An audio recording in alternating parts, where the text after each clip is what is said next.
com a palavra o nosso Afrânio, nossas melhores vibrações para ele. Bem, meus irmãos, muito boa noite. O pessoal está desanimado aí. Boa noite aí, pessoal. Vamos ver. Aqui atrapalha? Tá bom aqui? Tá legal. Vou ficar na tua frente aqui, ó. Bem, meus irmãos, recentemente nós tivemos mais um filme baseado numa obra de André Luiz, né? E a Vida Continua. Acredito que todo mundo tenha assistido. Alguém aí deixou de assistir o filme? Que beleza, rapaz! Todo mundo foi assistir, tá vendo, Gilson? Propaganda ferrenha aí deu certo. A turma toda foi assistir o filme. O que a gente talvez desconheça, pelo menos aqueles que são mais novos na doutrina, é que E a Vida Continua é apenas um dos livros da série de André Luiz, né? Ou a série de livros de André Luiz. A série de livros de André Luiz são 16 livros editados pela Federação Espírita Brasileira, todos eles psicografados por Francisco Cândido Xavier. O 16º é E a Vida Continua, e o primeiro é Nosso Lar. Então, já temos dois filmes, já temos o primeiro da série, que é o Nosso Lar, e o último da série, que é E a Vida Continua. Temos aí uma porção de filmes ainda para sair, né? Uma porção de livros para serem tratados em filme. E o nosso propósito, então, é darmos um panorama geral aqui sobre esses livros na noite de hoje, né?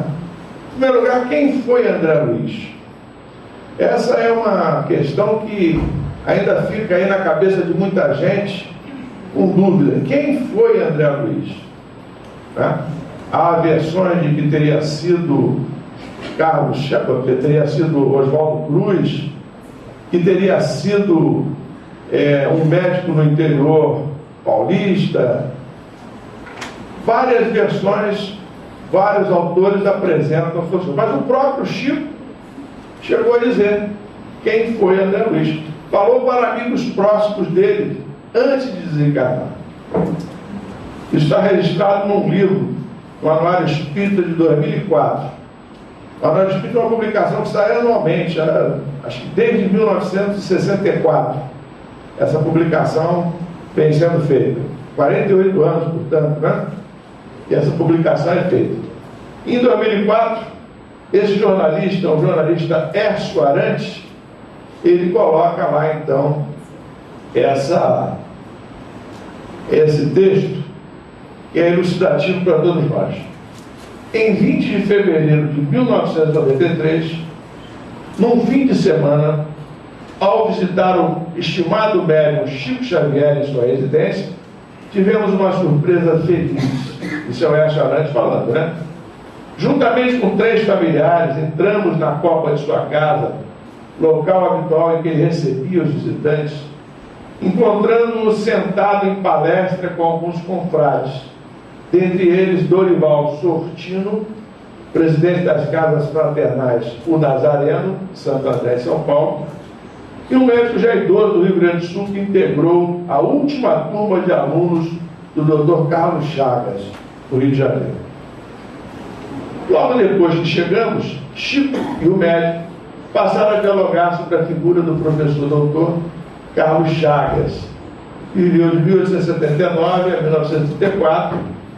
Foi um médico, cientista brasileiro, todo mundo sabe que ele foi o descobridor, né, do tratamento para a doença de Chagas, né? A doença até levou o nome dele, né?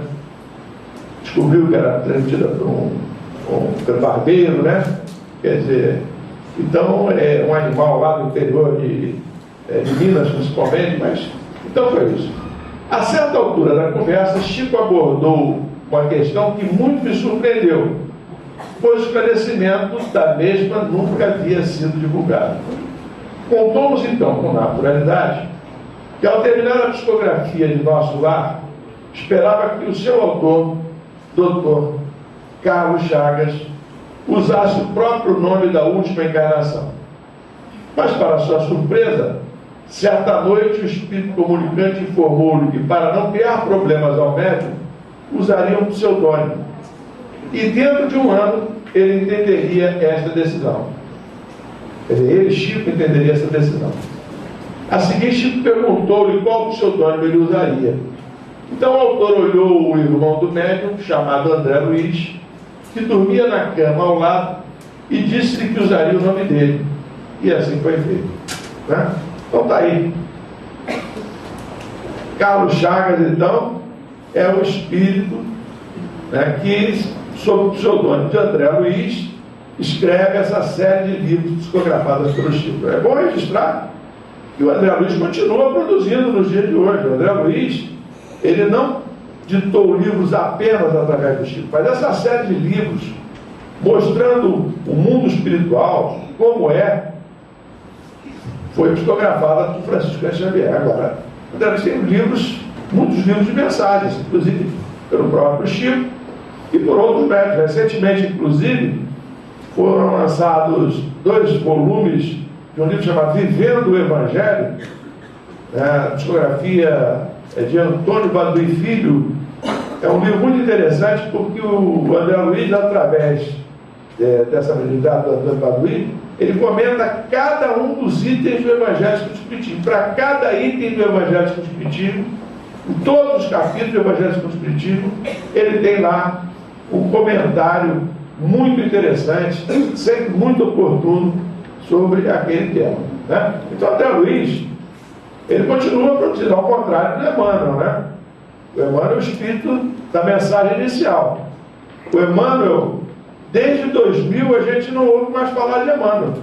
Emmanuel está reencarnado no interior de São Paulo, né? Filho de uma personagem que nós vamos comentar hoje no estudo, que é a Dona Laura, mãe de Lísias. Filho não, neto, né? Neto da Dona Laura, né? Mãe de Lísias, né? No interior paulista. Né? A gente não sabe onde. Talvez alguns espíritas mais antigos saibam, bom, eu não sei. Mas André Luiz, então, é Carlos Chagas. Vocês querem ver uma coisa só? O Emmanuel, então, desde 2000 não dita mais mensagem. Uma outra curiosidade que eu queria falar sobre o Emmanuel é que o Emmanuel só ditou mensagem através do Chico. Se vocês encontrarem psicografia de Emmanuel através de outro médium, desconfiem. Né? Porque o Emmanuel só ditou através do Chico. Né? Essa é a notícia que eles têm.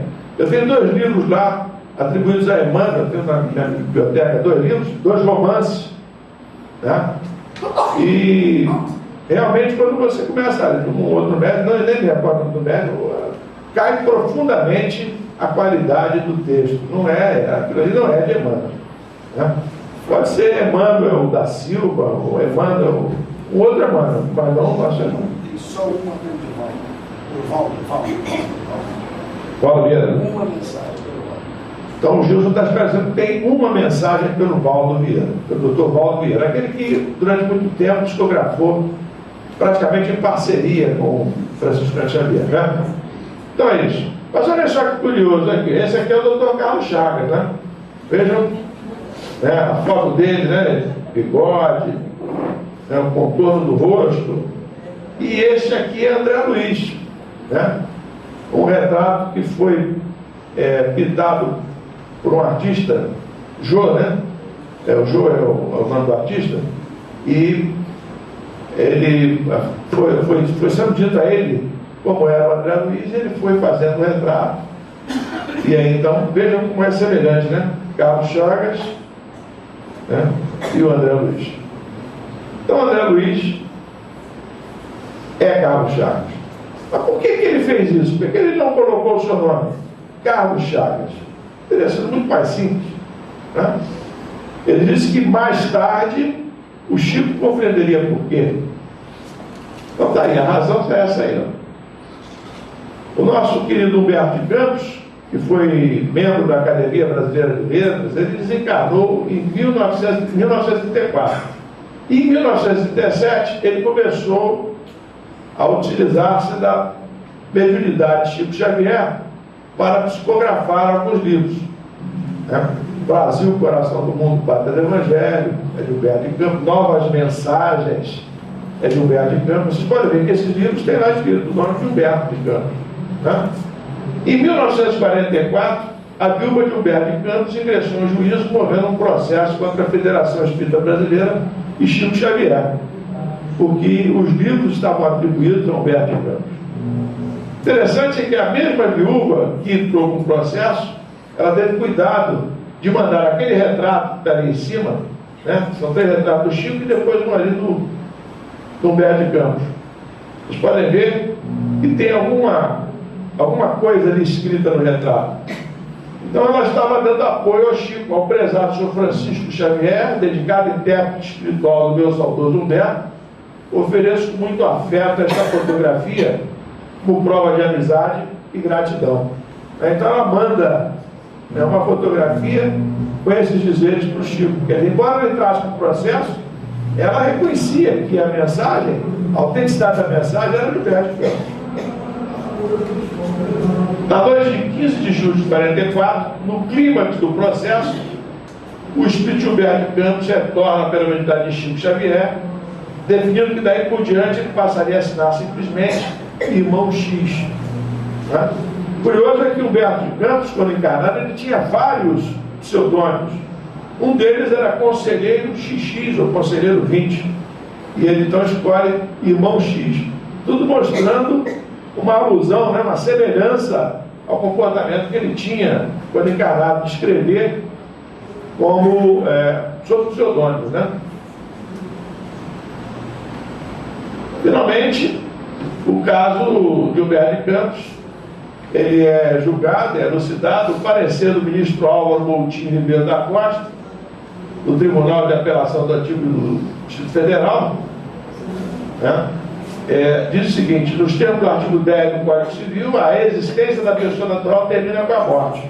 Por conseguinte, com a morte se extinguem todos os direitos, e bem assim a capacidade jurídica de adquirir.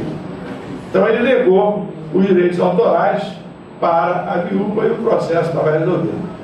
Mas vejam, se Carlos Chagas tivesse assinado Carlos Chagas e não André Luiz, teríamos possibilidade de ter mais um problema envolvendo o nome do Espiritismo e o nome do médium Francisco Xavier, né? Porque já seria um segundo vulto famoso da história do Brasil, né? Vindo a ser questionado juridicamente pela sua família. Isso poderia ter acontecido.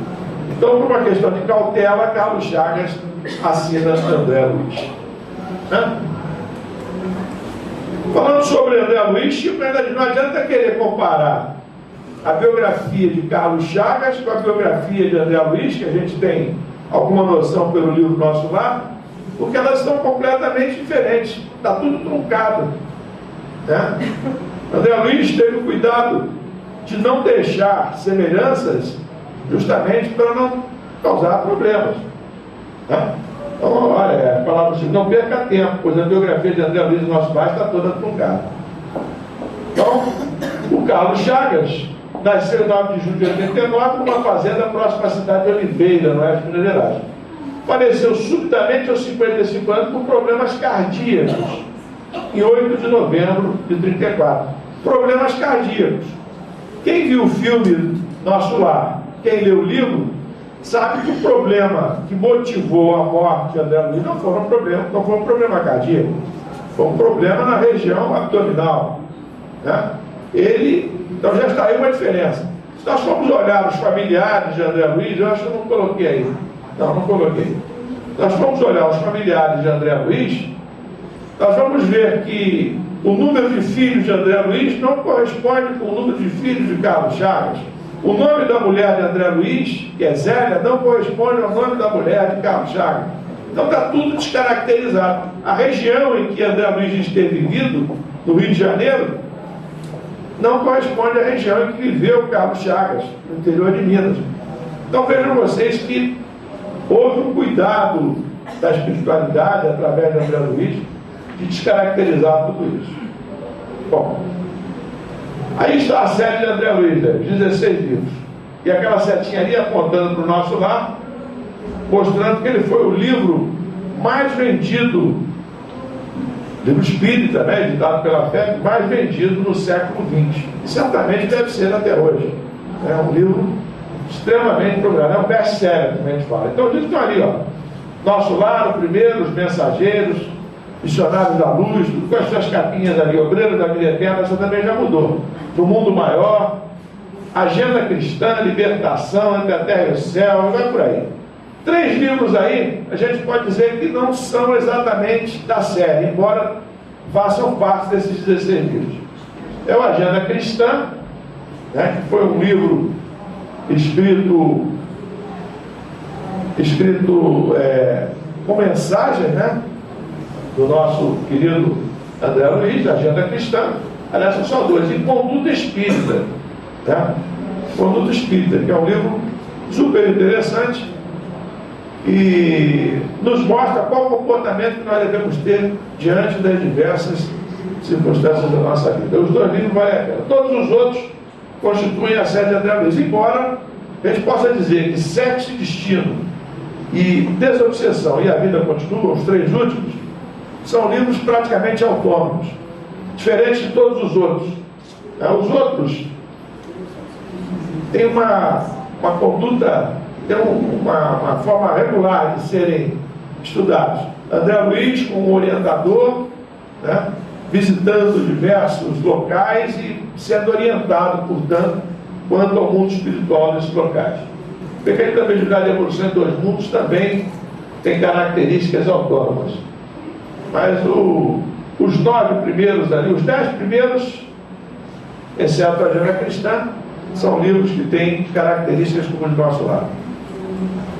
Bom, Nosso Lar é o 19º livro psicografado pelo Chico, como nós vimos, é um campeão de bilheteria, né? É, portanto, um best-seller, é um livro, portanto, que nós precisamos conhecer. E eu estou com essa história toda hoje aqui para vocês, porque nós estamos chegando ao final do ano. E nós estamos nos preparando para os cursos do próximo ano. Ano retrasado, ano passado, nós estudamos Nosso Lar. Tivemos várias turmas estudando o livro Nosso Lar. Este ano, nós ainda temos turmas estudando Nosso Lar, mas já começamos a estudar Os Mensageiros. E no ano que vem, nós vamos estudar Missionários da Luz, que é o 3º livro. Então, o objetivo de nós conversarmos hoje aqui é dar uma palhetada nesses livros, para que vocês vejam a importância deles para o nosso conhecimento, para o nosso aperfeiçoamento doutrinário, e nos animemos a entrar nos cursos, tá?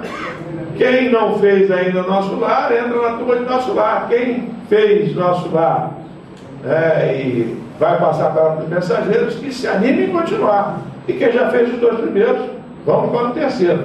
O objetivo é daqui a alguns anos nós estamos com os 9 livros sendo oferecidos na casa. É claro, se alguns companheiros se animarem a sair dos bancos escolares e passarem para frente da cadeira para ajudar na orientação dos cursos, né? Porque a turma normalmente se acomoda, só quer receber e não quer estudar. E sei que tem muita gente capaz, competente para fazer isso. Então, o objetivo é esse. Bom, André Luiz, então, no livro Nosso Lar, falando um pouquinho do livro Nosso Lar. Como vocês viram e A Vida Continua, devem ter visto também Nosso Lar. Porque Nosso Lar, então, tem uma bilheteria maior do que A Vida Continua. Mas no livro Nosso Lar, André Luiz narra a sua experiência após a desencarnação, descrevendo minuciosamente o seu sofrido estágio no umbral, né? A gente lembra que logo no início do livro, o André Luiz, ele está ouvindo vozes numa região trevosa, que já foi retratada inclusive em novelas da televisão, né? Essa região trevosa chama-se umbral. É uma porta de entrada do mundo espiritual, mas para aqueles espíritos que não têm um comportamento digno, um comportamento aproveitável, né, nessa encarnação. Porque se nós estamos aqui hoje reunidos, estudando, nos esforçando para fazer o bem, para pregar o bem, né, para, portanto, vivenciar as lições espíritas as lições cristãs, nós não precisamos ficar com medo, porque ninguém vai ficar lá no umbral, né? Nós vamos naturalmente para regiões de acordo com a nossa vibração. Tudo na vida é sintonia. Então, se nós sintonizarmos com essas regiões trevosas, nós vamos acabar numa delas. Mas nós estamos nos esforçando, acredito que todos nós aqui presentes, justamente para estarmos em regiões felizes do mundo espiritual. Então não precisamos ficar com medo, é só prosseguir no nosso trabalho, né? É só seguir aí as recomendações que os diversos espíritos fazem, como Emmanuel nos fez hoje na lição inicial. Então, se nós agirmos dessa forma, ninguém precisa ficar com medo, né? Essa passagem de André Luiz pelo umbral é para nos deixar assim um pouco temerosos, com a pulga atrás da orelha, porque a gente pensa assim: puxa, André Luiz era médico, né? André Luiz era médico. Ora, a medicina talvez seja a profissão que mais nos proporciona a oportunidade de fazer o bem, melhor aproveitamento, né, da nossa encarnação. E ele passou 8 anos no umbral, sendo uma pessoa boa, né? Uma pessoa que chegou a atender várias outras que não tinham condições de pagar consulta, como está registrado no livro. Como é que ele foi parar no livro? Foi lá parar no umbral? Isso é para a gente ficar atento, que não basta a gente fazer uma vez ou outra, ele tem que ter um comportamento constante. Na verdade, esse período de 8 anos aí é para que nós tenhamos uma notícia do mundo espiritual, mas não significa verdadeiramente que ele ficou lá os 8 anos, tá? Então essa é a ideia que André Luiz procura passar para nós. Nós devemos ficar, portanto, otimistas em relação ao nosso futuro e não pessimistas, achando que vai dar tudo errado e que nós de repente vamos chegar na região das trevas, região de muito sofrimento, né? Então é isso. O umbral é a região com várias escalas morais, sendo a mais infeliz denominada de trevas. E a região de maior sofrimento é a região das trevas. Então, a seguir ele conta com emoção como ele foi socorrido pelo Clarencio. Isso o filme retrata muito bem, e as páginas do livro também. Todo mundo provavelmente se lembra do socorro que o ministro Clarencio leva até André Luiz, retirando daquela região e levando para a colônia do nosso lado. Aqui nesse finalzinho aqui, a gente transcreve um trecho do livro que diz assim, ó: a seguir conta a emoção de ter sido socorrido pelo ministro Clarencio e ser levado para a cidade espiritual denominada Nosso Lar, localizada sobre a cidade do Rio de Janeiro e que fora fundada no século XVI por portugueses encarnados no Brasil, né? Século XVI, portugueses encarnados no Brasil. Por que isso? Eu acho que a resposta dessa pergunta é bem intuitiva, mas de qualquer forma, por que portugueses? Porque, evidentemente, porque século XVI? Olha, o Brasil foi descoberto no século XVI, né? 1500 foi o último ano do século XV, né? O século XVI começa em 1501, né? Então, século XVI é o momento em que a colonização do Brasil se inicia. É natural que aqueles portugueses, chamados de portugueses distintos, né? Tem um livro chamado Cidade do Além, que fala sobre Nosso Lar. Portugueses distintos, quer dizer, aqueles portugueses de maior envergadura espiritual, mais preparados espiritualmente, eles começaram a fundar, então, um plano espiritual, a Cidade do Nosso Lar. E a Cidade do Nosso Lar se localiza, segundo informações desse livro, sobre a cidade do Rio de Janeiro. A gente precisa ter noção que a Cidade do Nosso Lar é apenas uma cidade, muito mais próxima de nós aqui cariocas do que dos paulistas. Os paulistas têm uma cidade chamada Alvorada Nova, que fica sobre a região de Santos, tá? É outro livro escrito, mas aí já é psicografia, já é psicografia do Abel Gleiser, e quem narra é o Kai Bachutel, que é um paulista. Então o Kai Bachutel, ele diz lá que a Alvorada Nova é uma colônia espiritual lá sobre a cidade de São Paulo. É natural que os paulistas vão lá para a cidade de Alvorada Nova, quando desencarnarem. Nós, cariocas, vamos para Nosso Lar. nas diversas regiões do país, nós vamos ter várias colônias. Como pelo mundo todo nós vamos ter colônias. Não é a colônia do Nosso Lar que vai abrigar todas as pessoas, todos os lugares do mundo. É possível até, como a gente vê no livro Nosso Lar, né, que a gente tenha, no momento da guerra, num esforço de solidariedade, que até nós tenhamos recebido os companheiros que tenham sido abatidos lá na guerra, brasileiros que tenham perdido a vida lá na guerra, tenham sido acolhidos aqui na cidade do Nosso Lar. Mas normal não é isso. Normal é que a gente seja acolhido na proximidade, na colônia da proximidade onde nós estejamos. Imagine lá os alemães serem acolhidos aqui, não, serão acolhidos em colônias que certamente foram fundadas por alemães e estão lá naquela região próxima à Alemanha. Então é isso. Isso que eu falei está retratado aí nessa transparência. Os colonos encarnados que cuidavam do Nosso Lar eram certamente os espíritos de maior evolução espiritual dentre aqueles que a história registra como serem os primeiros a habitar o Brasil. Vai dar uma pergunta? No final, o nosso dirigente já falou, por favor, tá? Por esse motivo, André Luiz afirma que a cidade Nosso Lar foi fundada por portugueses distintos, desencarnados do Brasil no século XVI, a partir de onde se localiza atualmente a governadoria. Aí vamos ver. Pois existem muitas outras comunidades, mundo espiritual, Alvorada Nova, que eu te falei, né? Que é a cidade lá sobre Santos, Campos da Paz, Morada, estão registradas em outros livros de André Luiz. E a proporção que a gente vai estudando, a gente vai tomando conta. Desse livrinho aí, Cidade do Além, ele fala sobre a cidade de Nosso Lar. Não sei se a capa ainda é essa, mas essa é a capa mais tradicional.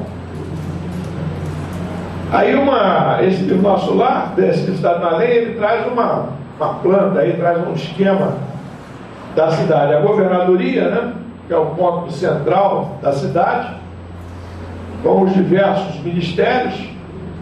Então nós temos ali os 6 ministérios retratados, né? Ministério do Esclarecimento, União Divina, Elevação, Auxílio, Comunicação, e aqui embaixo, Regeneração, né? Os diversos ministérios.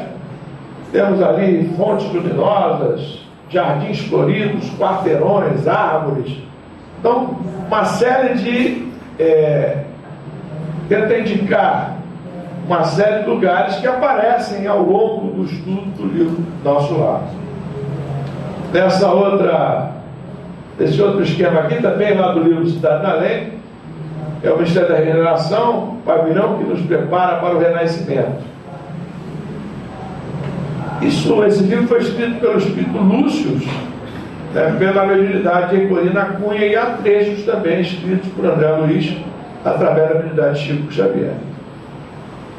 Aqui nós colocamos para mostrar que, envolvendo todo esse conjunto que tem a governadoria no meio, né, nós temos ali locais onde residem as pessoas, e um muro de proteção que circunda toda a cidade. Esse muro de proteção é o muro que impede que os habitantes do umbral tenham acesso livre à cidade. Então a cidade, ela tem um muro de proteção, ela tem defesas eletromagnéticas que impedem a entrada de outros companheiros que estejam em regiões menos elevadas, né? E há portões. O próprio filme Nosso Lar mostra, no início do filme, um portão, que é o portão por onde adentra o nosso companheiro André Luiz. Então, quando a gente fala em Nosso Lar, a gente vê que não tem nada no céu, de inferno, nem de purgatório, né? A população, na época em que o livro é escrito, é de 1 milhão de habitantes. E tinha lá uma burocracia tão enrolada como a que a gente tem aqui na Terra. É o que o nosso André Luiz fala. Devemos lembrar ainda que essa época que tudo isso é retratado é 1939, quer dizer, 1 milhão de habitantes em 1939. Evidentemente, hoje, a população de Nosso Lar já deve ser muito maior. Nós temos aqui no Rio de Janeiro hoje 10 milhões de habitantes, do grande Rio todo. Então, certamente, hoje, a população espiritual do nosso lar é muito maior. Então, nós temos que nos atualizar. E o filme foi muito bom nisso, né? Porque o filme nos deu, assim, uma perspectiva de futuro, né? Me lembro que no filme, quando o André Luiz começa a escrever o livro, já está escrevendo lá nos computadores que existem lá no mundo espiritual. Quer dizer, hoje já estamos com essa noção. As crianças que nascem hoje já nascem preparadas para essa parafernália informática que nos envolve hoje. Então, nós temos uma dificuldade enorme. Eu, pelo menos, ainda tenho com alguns brinquedinhos aí que a tecnologia moderna coloca à nossa disposição. Bom, além do ministro Clarence, que foi aquele que resgatou o André Luiz, alguns personagens são importantes na história do André Luiz, né? Então nós temos o Lísias, a Dona Laura e a Narcisa. O Lísias é aquele paramédico que cuida de André Luiz e que depois o acolhe como se fosse um irmão e o leva para a residência, a sua residência, onde ele está com seus familiares, e a sua mãe, Dona Laura. Dona Laura hospeda o André Luiz e é, segundo notícias que se tem hoje, ela que é a avó de Emmanuel reencarnado. Emmanuel, que segundo o Chico narra, porque o Chico desencarnou em 2002. Então, antes de desencarnar, o Chico teria dito, né, para amigos próximos, né, que o Emmanuel tinha reencarnado, né, e que quando ele, Chico, desencarnasse, se fosse permitido a ele, ele gostaria de ser o guia espiritual de Emmanuel, porque ele queria ver agora se o Emmanuel ia aguentar o tranco, né, porque o Emmanuel maltratou o pobrezinho do Chico, né, em alguns momentos, aquela disciplina toda, aquela rigidez em cima do Chico. Então, resta saber, né, se realmente o Emmanuel reencarnou por volta de 2000, ele está com uns 12 anos, né? Daqui a pouco nós vamos ouvir falar dele. E Narcisa, que é uma funcionária do Ministério da Regeneração e é uma pessoa extremamente amorosa, que se dedica, né, a todas as pessoas que procuram. A Narcisa tem um papel fundamental, né, na orientação do André Luiz, neste livro, neste livro Nosso Lar, e outros livros ela também vai estar presente, colaborando aí no aprimoramento espiritual do nosso André Luiz. Bem, aí o livro vai mostrando uma porção de informações para nós, né? Vai falando, por exemplo, do governo, mas não o governo como nós estamos hoje. Essa burocracia que nós temos aqui não é comparável à burocracia que existe no mundo espiritual, né? Embora a gente tenha registrado ali que existia uma burocracia, mas não a que nós temos aqui, essa burocracia intrincada, mas sim a necessária obediência a princípios básicos da administração que existem no mundo espiritual. Então tem a governadoria, que nós já vimos ali, né, com torres soberanas que se perdem no céu, a gente viu ali a gravura ainda há pouco, 6 ministérios, que nós também vimos ali, né, aqui está invertido, né? O Ministério da Regeneração é o que estava embaixo, se vocês se lembram, e o Ministério da União Divina é o que estava lá em cima. Então, essa noção de hierarquia espiritual. Cada ministério é listado por 12 ministros. Clarence é um dos 12 ministros do Ministério da Regeneração. Então, tudo isso a gente vai tomando contato no livro e o livro vai desenvolvendo. Homens e mulheres, jovens e adultos encarnados, em número de 1 milhão, né? Naquela época, 39, quando o livro foi escrito, segundo dados fornecidos pelo autor.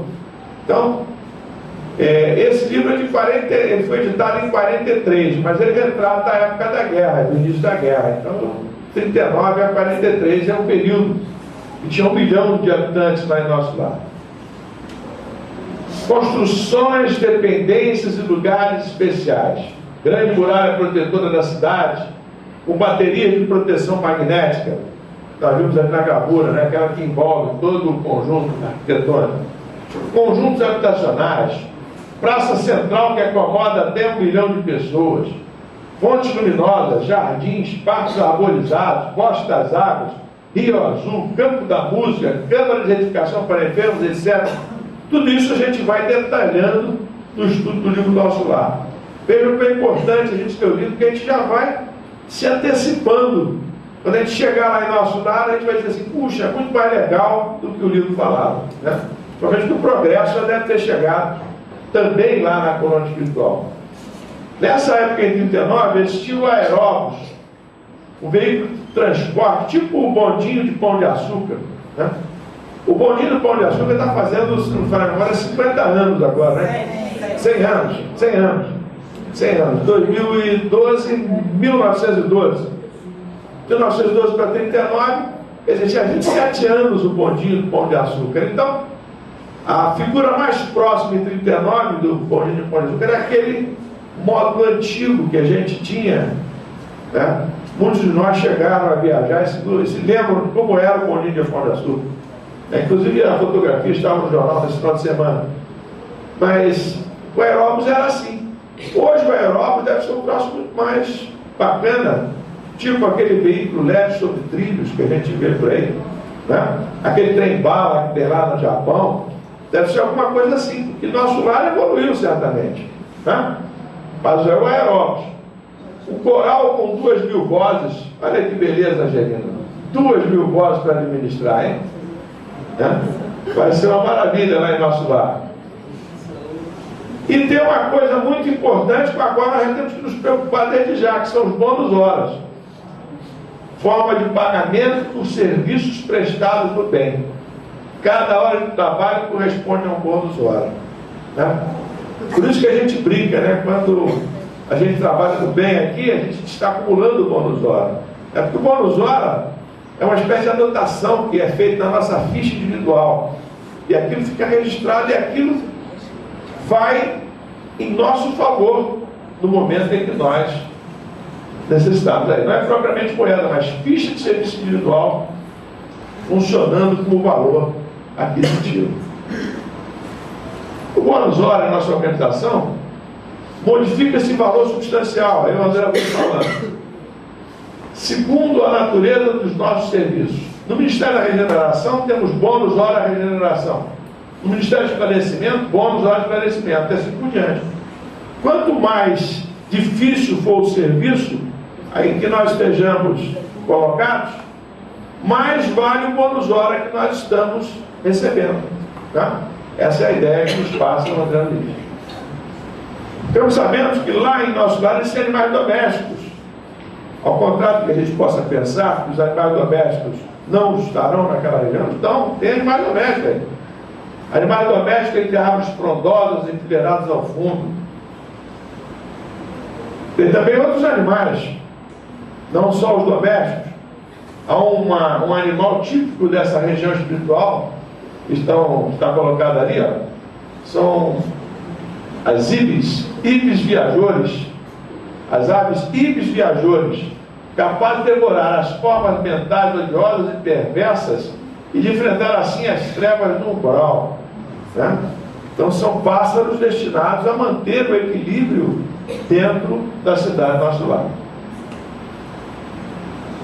Quem acha que vai descansar indo para Nosso Lar também tem surpresa lendo o livro, né? Porque no livro está lá, ó, o benefício do trabalho.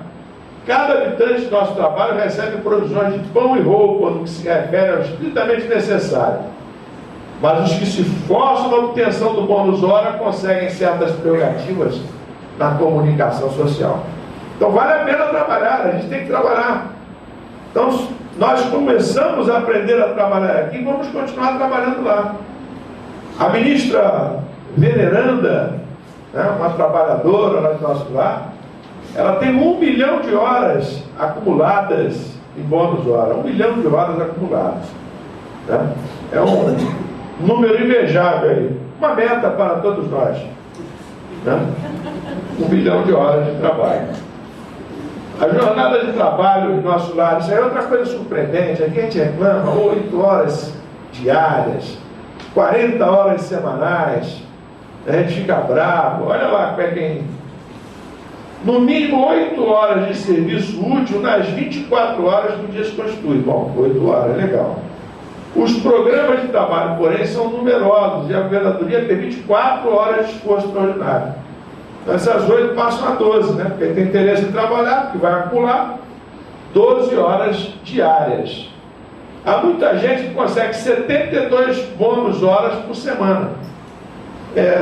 72 dividido por 12, então tem gente que trabalha 6 dias por semana, trabalha sábado também. Né? E aqui a gente reclama, porque a gente tem que trabalhar sábado. Só descansa um domingo. Muita gente trabalha, então, de segunda a sábado lá no plano espiritual. Há muita gente que consegue 72 bônus horas por semana, sem falar dos serviços sacrificiais. Não é só isso. Cuja remuneração é duplicada e às vezes triplicada. São aqueles serviços mais difíceis, naquelas câmaras de regeneração, como André Luiz esclarece no livro. Bom, quanto mais bônus horas nós tivermos, maior a nossa capacidade de interceder por nossos entes amados, que estejam lá no mundo espiritual conosco, em regiões menos evoluídas, ou que estejam permanecidos aqui na Terra e precisem de nossa ajuda. Né? Então é isso. Nós temos que fazer intercessões, nós temos condições de interceder, né, por pessoas a quem queiramos bem. Compreendemos aqui que não existe nada sem preço e que para receber é indispensável dar alguma coisa. Então, meus irmãos, essa é a lógica lá do mundo espiritual. É a lógica que a doutrina espírita procura nos mostrar desde já. A gente tem que trabalhar para receber. Então a gente tem que partir para o trabalho desde já. Não podemos ficar de moleza em casa. Deixa para o carioca é assim, deixa para amanhã, deixa para depois. Né? Mas não podemos ser assim, não devemos ser assim. Nós devemos procurar aproveitar todas as oportunidades. Já vamos nos habituando desde já. Então o Marcel Souto Maior escreveu As Vidas de Chico Xavier, né? Talvez o livro mais popular, recente, sobre Chico Xavier. Ele faz um registro aí, foi um marco para o Espiritismo. Convenceu muita gente da necessidade de trabalhar e muito em favor dos necessitados. Né? Muita gente mudou de comportamento depois do livro Nosso Lar. Quem se dedicasse à caridade evoluiria mais depressa. Quem ajudasse o outro se ajudaria. A generosidade poderia soar às vezes com egoísmo, mas o discurso deu bons resultados. Estimulou o auxílio aos pobres. Chico Xavier suou para traduzir aquelas lições do outro mundo. Escutava as frases, titubeava com o lápis na mão, perplexo diante do mundo novo. Imagine esse livro sendo escrito pelo Chico, né? Psicografado pelo Chico em 39, as surpresas que ele estava tendo com as notícias que o André Luiz estava trazendo. Numa das noites de trabalho, em julho, ele sentiu-se fora do corpo e durante 2 horas ao lado de André Luiz e de Emmanuel, visitou uma faixa suburbana da cidade descrita por ele. Para Chico, a tal viagem, uma das maiores surpresas de sua vida, foi uma das maiores surpresas de sua vida. Não ocorreu por merecimento, mas por necessidade. Só assim ele conseguiria passar para o papel, sem trair a realidade, o clima descrito pelo Espírito. Então Chico precisou ser levado até aquelas regiões do nosso lar para que ele visse, compreendesse e pudesse não interferir naquilo que estava sendo escrito pelo André Luiz. Então é isso. Essas são as notícias do livro Nosso Lar. Nós já demos aí um bom aperitivo aí para quem ainda não estudou, se entusiasmar em estudar, porque o livro é muito mais rico do que o filme. Tem muita coisa, vocês perceberam aí que muita coisa que eu falei o filme não tratou. Né? E muita coisa a mais o livro fala. Nós falamos aqui pouquíssimo, são 50 capítulos. O livro é enriquecedor.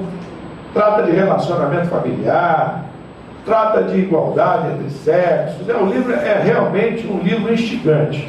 Vale a pena ser lido, estudado, relido e reestudado, apesar de ser um livro escrito em 1939 e editado em 43. O segundo livro da série é Os Mensageiros. Vamos falar um pouquinho desse livro. Muitos de vocês não devem ter lido ainda. Esse livro, Os Mensageiros, Ele podia até se chamar Nosso Lar 2, como eu falo ali, ó. Ele foi editado em 44, veio logo depois de Nosso Lar. Ele está estruturado em 3 partes. Primeira parte, do capítulo 1 ao 13, aborda os testemunhos de médiuns desencarnados que, tendo partido de Nosso Lar com tarefas específicas, não conseguiram cumpri-las, de modo que no retorno pela desencarnação, seus relatos são esclarecedores. Então, esse livro aí trata de muitos de nós. Quando estamos lá em Nosso Lar, assumimos compromissos e não cumprimos os compromissos assumidos quando aqui estamos encarnados, principalmente no campo mediúnico. E esses médiuns, nesse capítulo aí, de 1 ao 13, são os médiuns que vão ser praticamente entrevistados por André Luiz, e vão contar as suas experiências, vão contar as suas tristezas, os seus arrependimentos, as suas frustrações, por não terem aproveitado as oportunidades que tiveram quando encarnados. Hoje a gente sabe, por obras complementares, aí já pela psicografia do Divaldo Pereira Franco, Manuel Flamengo Miranda, do Sanatório Esperança, que é um hospital no plano espiritual, administrado pelo nosso Eurípides de Barçanufo, que cuida desses companheiros, cuida de nós que não conseguimos aproveitar bem as oportunidades, cumprir os compromissos que assumimos antes de reencarnar. A coisa é muito séria, meus irmãos. A gente vai lendo e a responsabilidade vai chegando para cada um de nós. Na segunda parte, a partir do capítulo 14 e até o 32, são descritos atendimentos prestados a encarnados e desencarnados pela equipe de mensageiros do Nosso Lar. Os mensageiros são aquele grupo que atravessa aqueles muros fortificados, vamos dizer assim, e vão socorrer companheiros que estão em condições de serem trazidos para o Nosso Lar. Foi numa dessas incursões dos mensageiros que o nosso querido André Luiz foi levado para o Nosso Lar. E a partir do capítulo 33, André Luiz e Vicente, sob a orientação de Aniceto, após estar no centro de mensageiros, partem em caravana de Nosso Lar para a crosta terrestre, para a crosta, para essa região que nós encarnados habitamos. A meio do caminho, pernoitam no posto de socorro, onde André Luiz realiza um proveitoso estágio. Esse posto de socorro é administrado pela Ismália, nós vamos falar dela já um pouquinho mais. É um espírito de alta envergadura, uma pessoa boníssima. A seguir, os 3 se dirigem à crosta, onde permanecem por uma semana no lar humilde de Isabel, viúva que vive com os filhos Joaninha, Nelly, Marieta, Noemi e Joãozinho, o qual é verdadeira oficina de Nosso Lar. Então, a casa da Isabel, que é uma viúva, que são todos encarnados, a Isabel e os filhos, é o ponto de apoio desse grupo de mensageiros. Lá, durante o momento em que ela faz um culto no lar com os filhos, os mensageiros estão presentes ali, absorvendo aquelas emanações do local, porque é questão de sintonia, como eu disse, Ela era uma pessoa muito boa, com esses espíritos que vieram como filhos dela. Apesar da sua humildade, ela consegue reunir no seu lar a presença desses espíritos mais evoluídos que estão em missão, vamos dizer assim, nessa casa, nesse posto,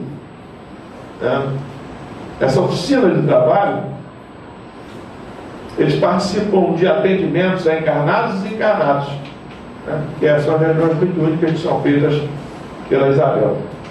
Então é muito interessante o livro dos mensageiros, inclusive para nós que participamos de reuniões mediúnicas, porque a partir desse capítulo 33, são 51 ao todo, nós vamos ter vários ensinamentos sobre mediunidade.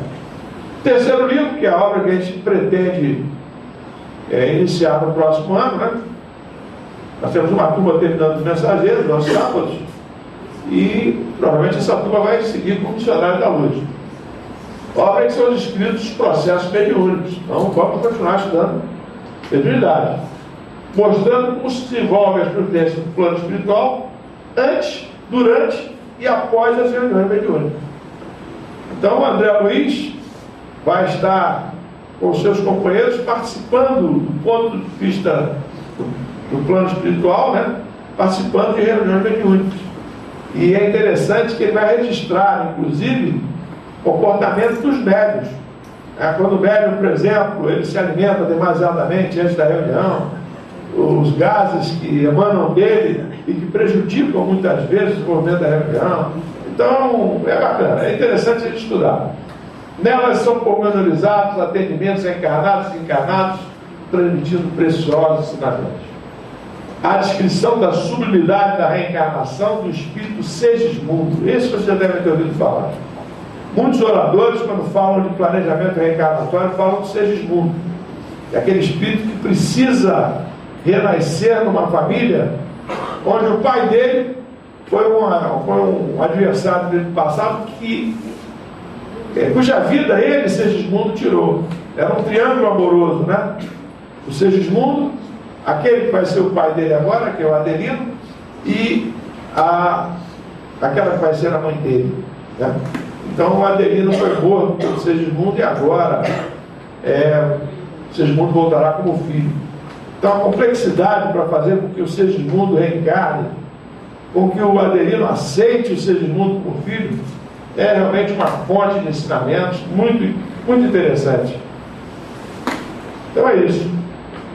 A nossa ideia era dar esse panorama das obras de André Luiz, para ver se a turma se anima e estuda cada vez mais, né? Vamos criar facilidades aí para que vocês estudem os livros de André Luiz, já que nós estamos num momento de divulgação da obra de André Luiz, e nós precisamos então conhecer cada vez mais os ensinamentos que ele nos traz. Para encerrar, eu disse a vocês que voltaria a falar da Esmalha, né? A Esmalha, ela é a responsável pelo posto-socorro lá do livro dos Mensageiros, onde os mensageiros fazem um rápido estágio antes de ingressarem pela cruz. Então ela faz uma prece que ficou conhecida no meio espírita.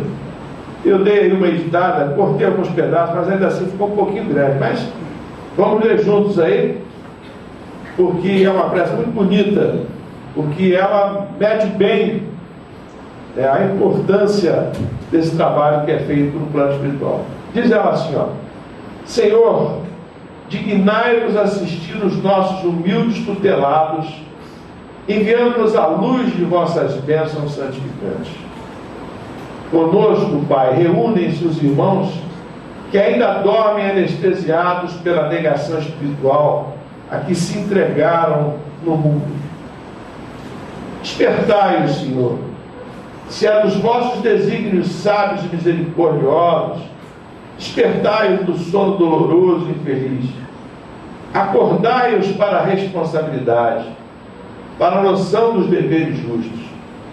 São eles, Pai, vossos filhos transviados e nossos companheiros de luta, necessitados de vossa mão paternal para o caminho. Ela está se referindo aos encarnados. Quase todos se desviaram da senda reta pelas sugestões da ignorância, que como aranha gigantesca dos círculos carnais, desce os fios da miséria, enredando destinos e corações. Suplicando vossa misericórdia para eles, rogamos igualmente para nós a verdadeira noção da fraternidade universal. Ensinai-nos a transpor as fronteiras de separação, para que vejamos em cada infeliz o irmão necessitado do nosso entendimento. Ajudai-nos à compreensão, a fim de que venhamos a perder todo o impulso de acusação das estradas da vida. Ensinai-nos a amar como Jesus nos amou. Também nós já dormimos em tempos idos nos postos de socorro da vossa misericórdia. Somos simples devedores ansiosos de resgatar imensos débitos.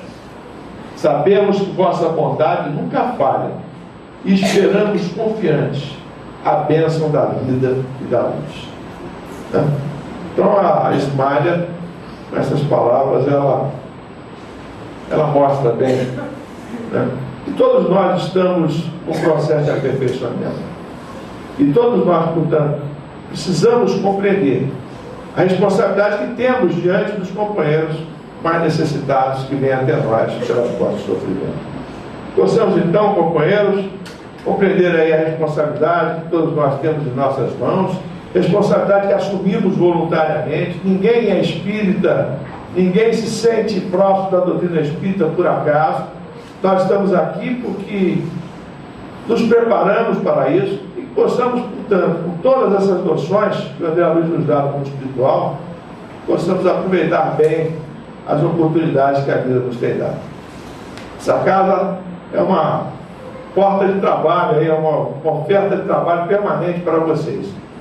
É só se aproximarem das pessoas que já estão trabalhando e dizerem: queremos participar, queremos nos engajar, queremos estudar, enfim, queremos aproveitar as oportunidades que aqui são oferecidas.